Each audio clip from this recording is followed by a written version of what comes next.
শহীদ president Ziaur রহমানের ৯০তম জন্মবার্ষিকী আজ। ১৯৩৬ সালের এই দিনে বগুড়ার গাবতলীতে জন্মগ্রহণ করেন বাংলাদেশের অন্যতম প্রভাবশালী এই রাষ্ট্রনায়ক। মহান মুক্তিযুদ্ধের শহীদ জিয়াউর রহমানের ভূমিকা ইতিহাসে অবিস্মরণীয়। ১৯৭১ সালে ২৬ মার্চ কালুরঘাট বেতার কেন্দ্র থেকে স্বাধীনতার ঘোষণা দিয়ে তিনি মুক্তিযুদ্ধের পক্ষে জাতিকে ঐক্যবদ্ধ করেন। মুক্তিযুদ্ধের সাহসিকতা ও নেতৃত্বের জন্য তিনি বীর উত্তম খেতাব ভূষিত হন। স্বাধীনতার পর রাষ্ট্র পরিচালনার দায়িত্ব গ্রহণ করে শহীদ জিয়াউর রহমান বহুদলীয় গণতন্ত্রের প্রবর্তন করেন। তিনি সংবাদপত্রের স্বাধীনতা, বিচার ব্যবস্থার সংস্কার এবং গ্রামভিত্তিক উন্নয়নের উপর গুরুত্ব দেন। তার শাসনামলে দেশের কৃষি ও শিল্প খাতের গতি সঞ্চার হয় বলে মনে করেন বিশ্লেষকেরা।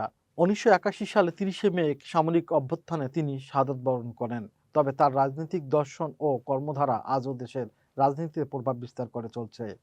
এই দিনটি উপলক্ষে আজ সকালে বিএনপির পক্ষ থেকে শহীদ জিয়াউর রহমানের মাজারে শ্রদ্ধা নিবেদন ও দোয়া মাহফিলের আয়োজন করা হয়েছে।